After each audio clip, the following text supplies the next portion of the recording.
Inserimos un cadro de texto arriba cara á dereita para engadir diferentes entradas dentro da mesma páxina. Engadimos un título para as distintas seccións, cancións neste caso, que imos incorporar na nosa cápsula do tempo.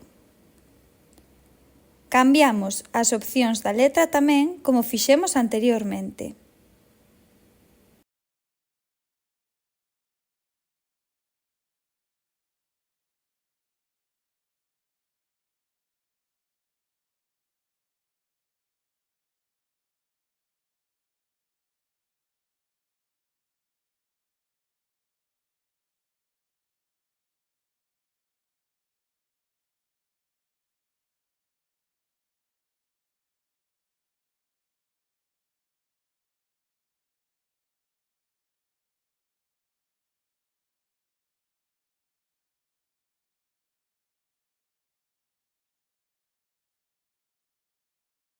Chegou o momento de inserir os exemplos de patrimonio cultural.